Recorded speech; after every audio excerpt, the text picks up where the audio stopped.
I'm Mary Ann Lee Waldrop. I'm from San Angelo, Texas, but I grew up at Swamp. I'm Becky Lee Christmas, and I also grew up at Swamp. I was born in Lovington, and now I live in northeastern New Mexico in Mora County.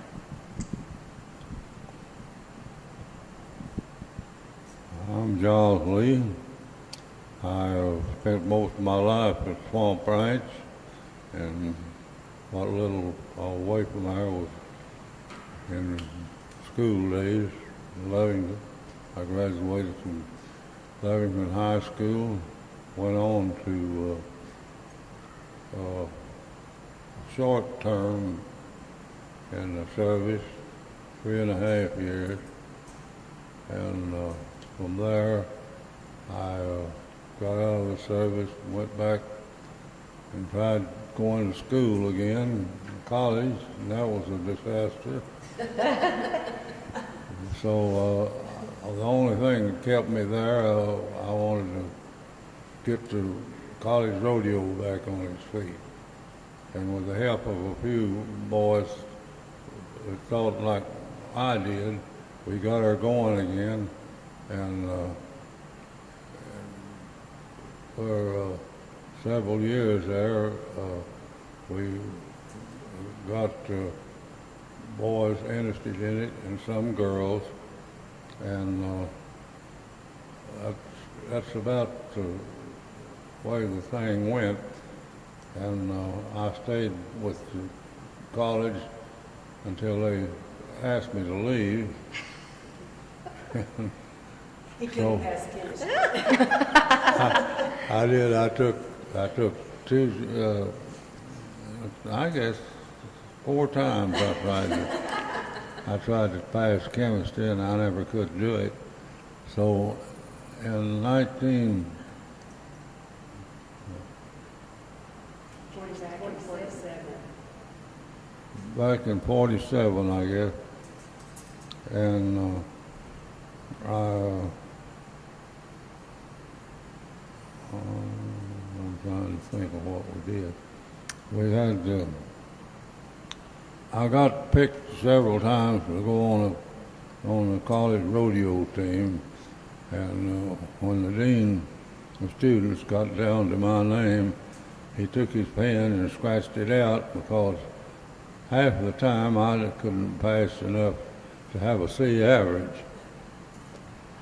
And I rocked along like that until finally it got pretty close to spring, and I whipped up a little, and I got to be on the rodeo team on 2 different occasions, and I was all around cowboy at each one of these rodeos, which I was real proud of.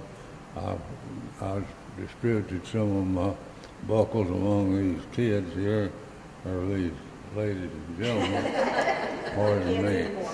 They used to be kids, but I'm real proud of what I did along those lines, and I'm kind of ashamed I didn't do better in school, but that's just the way the June bug flew. And I'm Libby Lee Berry, and I now live at Eunice, New Mexico. And like my sisters, I was raised at the Swamp Ranch at Buckeye. And I'm Danny Berry, and I married into this outfit in 1969. But I roped at Swamp because of Giles having team ropings. I was up there. I mean, I've known this family forever, so it worked out pretty good. Anyway, we live at Berry Ranch and been in Lee County all our lives. And both of us were born in Lovington. We have that distinction of And being so born in you were Lovington all and Lee born- County. Everyone was born in No, I was born in Clovis. Clovis. And of course, Daddy was actually born in Midland. His family was in Midland at the time. I was 2 years old when we left and came to Lee County. Right, and it was the Swamp Angel Ranch. Yeah.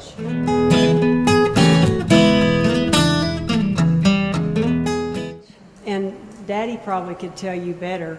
the story of why it's called Swamp Angel. Oh, I love that. Most of the old timers in this area know it as Swamp Angel, but Daddy kind of eventually shortened it to Swamp. But you want to tell her about the story, Daddy, of why they called it Swamp Angel? Well, evidently that there was a whole lot more cottonwood trees and vegetation around the old house that was there then. And incidentally, this old house was over 100 years old here in 1906.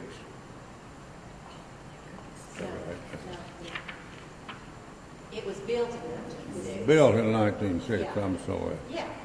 But to When you do go that, 6. there's,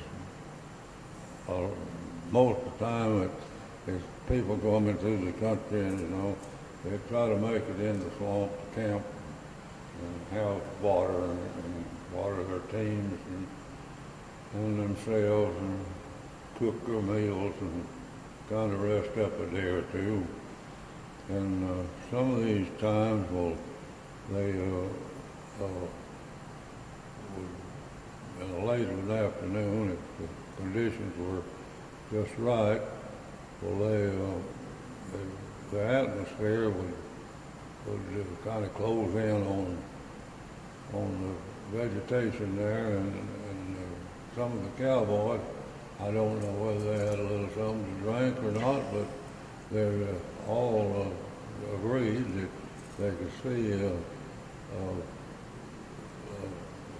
angels rise up out of the mist. True. And right away, that's how the old ranch got its name, is Swamp Angel, and it's and all the old maps in the 1800s and everything, they go back and pick up that name, and it's full name, Swamp Angel Ranch. And when we moved there, I'll tell you the things were awful primitive. And my dad told my mother, said, now, there's not any way we're going to have to get this boy to school. And that was planning way ahead because we didn't, we had for a few years there, we didn't have to worry about getting me to school. But when the time came,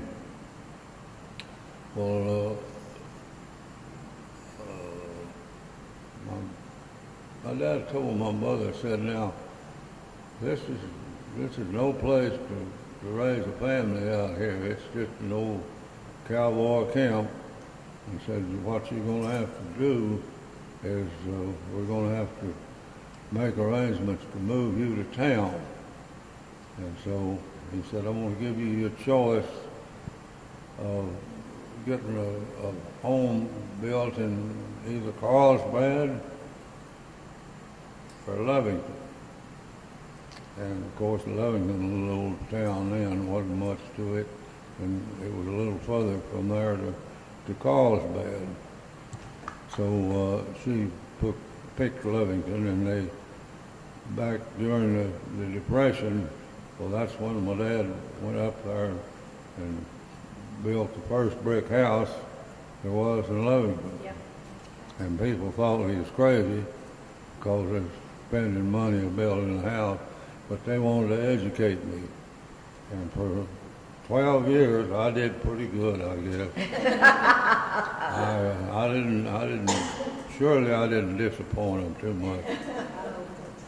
And I did a lot of good things. I kept all the young horses ridden and had a lot of wrecks. And one of the main ones that I like to talk about was the superintendent. I'm not the superintendent, but the principal was over a house or two from where we live. And my dad had built me a pretty good little set of pens, and I'd keep a bronc in there, and on afternoons, or when it was nice enough, I'd get on these colts and ride them out. Everything was all open from my house back west. And there's one old house back over there that they called the McAllister House. And it stayed there a long time, and there was 160 acres around this house. And finally, after people passed it up, Miller Dixon finally bought this acreage out there, and they tore this old house down. But anyway, I gonna tell you this story. One Saturday morning, I got on one of these colts and started off and pulled his head around and where I had some open country. And he started pitching with me, and I wasn't having any trouble riding him. I rode better then than I do now. So I made about 2 laps around that vicinity there, and finally we got off just to the edge of a cesspool, and this horse bucked right into that cesspool and left me, the colt, saddle, everything went down in the cesspool. So I don't know I'm ashamed of that because I had to clean all that business up. Did you keep the horse or shoot I the don't know. horse? I was always into something like that, and there never was a people. They always worried about their clotheslines because I'd keep them torn down. But You got one? here's Danny. He knows a better one. This is what I heard through the grapevine that you tell about all the time. And this goes back to his school days, when I'm not sure he made all the days up there. I mean, he might have cut class a lot, but what he would do, he had these broncs in the pen behind the house. Well, when he left in the morning, well, he had conveniently unlatched that gate. And then he'd get to school and everything, and they'd call him down there and say, well, your horses are out, Giles. You need to go take care of them. So he'd be gone the rest of the day, and that took care of his school.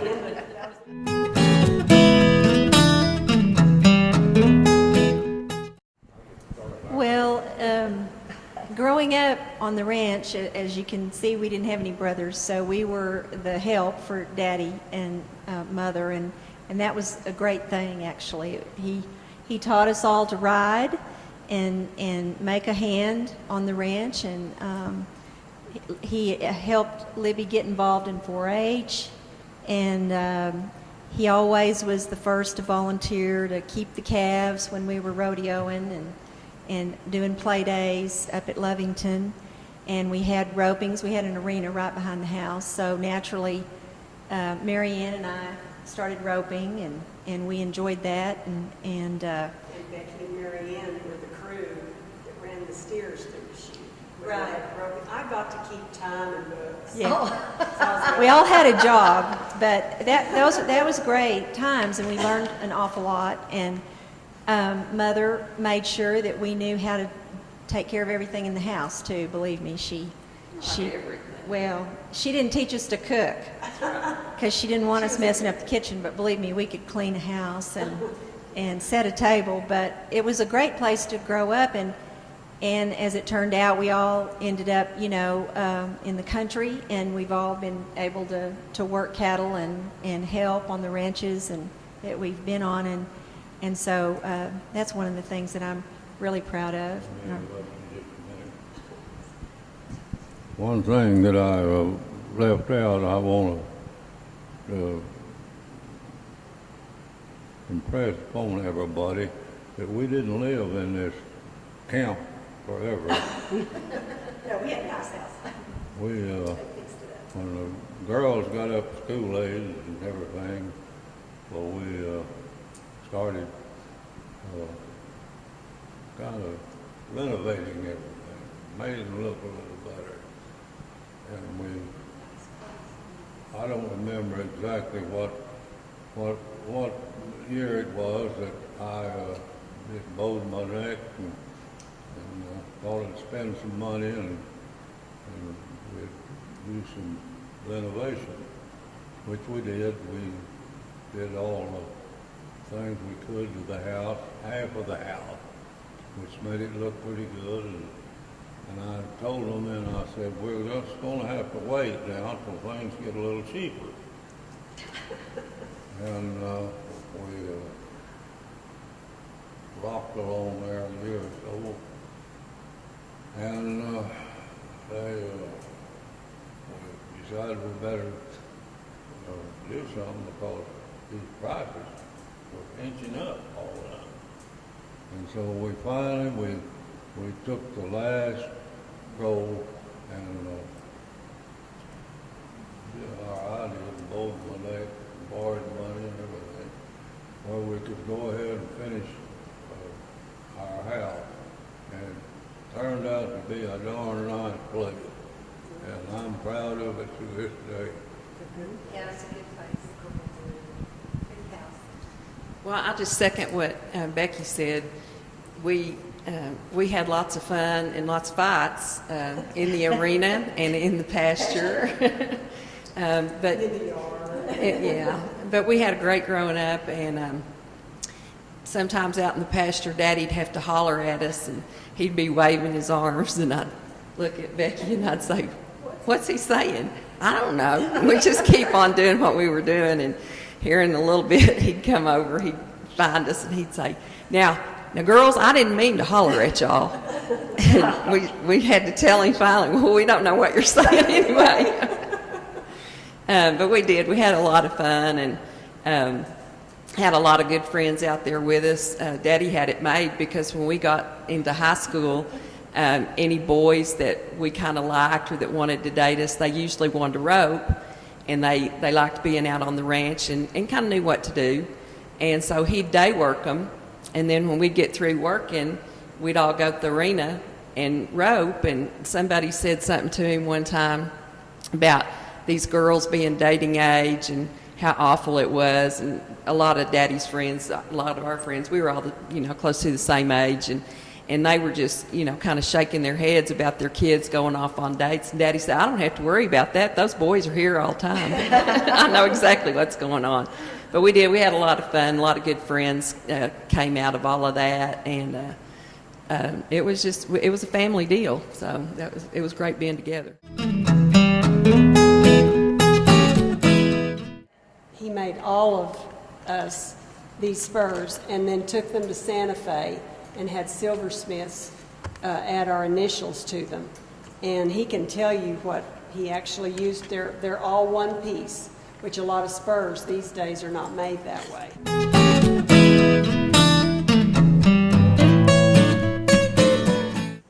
And anytime I could go to a place that had a little blacksmith shop, that's where they could find me.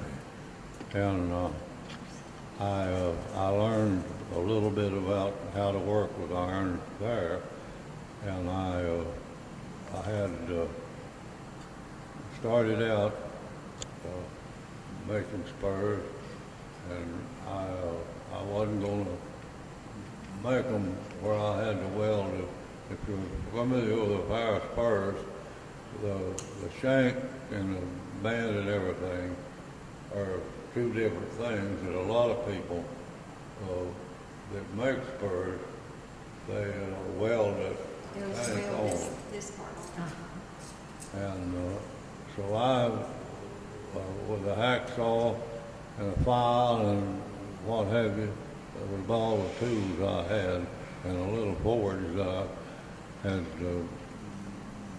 made to heat my iron with, and I would make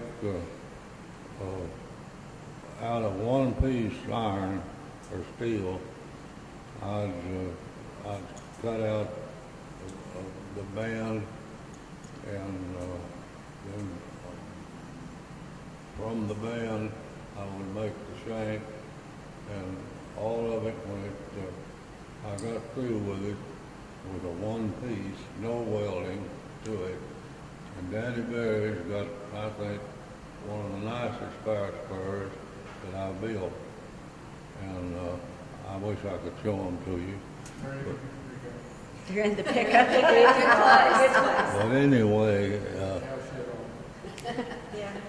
I had to clean mine. anyway, I have a book at home, if we could find it now, and of all the spurs that I had made people, and, That would be great. and all pictures of The them. main thing is it was all by hand. I mean, he didn't have the tools to smooth them or anything. Yeah, he just did. But he did teach anyone to do it. No, that was the thing that Yeah. we wish we knew. But like Libby said, he sent him to Santa Fe and got silver initials and everything. And we unfortunately had a house fire in 1994. My husband and I did, and we lost everything pretty much. But I remember we had a upstairs bedroom, and I knew where that my boots were in the closet, and I kind of gauged where I thought they might have, come fallen through. And I sifted and sifted, and I found spurs. And my initials were all melted off, of course. So when I found a fella in Santa Fe to redo them, and I decided I'd put my initials just like my dad had them. I was married at the time, but I went ahead and left it with the Lee on there. So, but they're very well made. Yes. And very special to us. Yes. That's one reason we wanted to be able to get that picture. Oh, sure.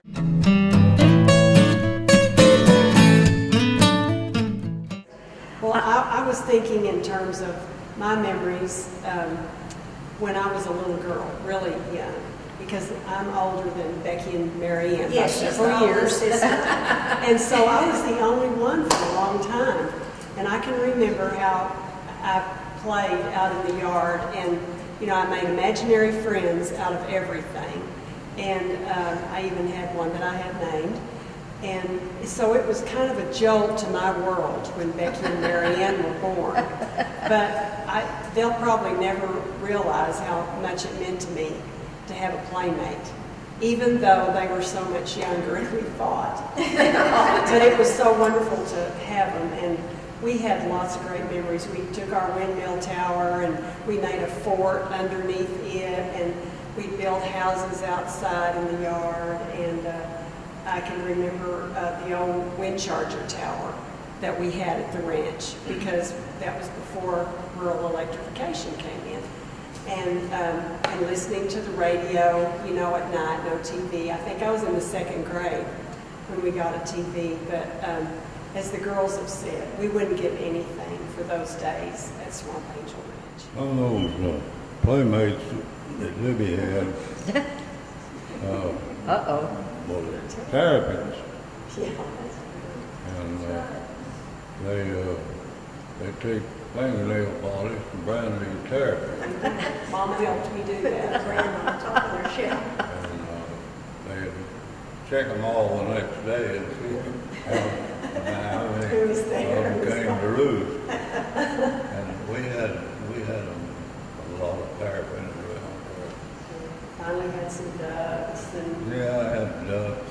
Daddy decided to try turkeys once. Yeah. And that was an experience. What kind? Turkeys are my enemy, so tell me. No, they didn't last though. Okay. We had chickens, we had milk cow, and we Cats and dogs. cats and dogs. Everything. And we would have to feed doggy calves, if we had one once in a while. It didn't seem like we had too many, but we would always help feed the doggy calves. He would milk when we were little. Well, we talking about cats, and we also we'd have a dog or two, and I'd milk. I had two good little milk cows, and I'd milk enough to feed those cats and the dog, and then plenty of milk to pour out. And we started out feeding them with the cats, and the dogs were getting the best of the cats. And so I came up with an idea in the old backyard of the house, the old house. I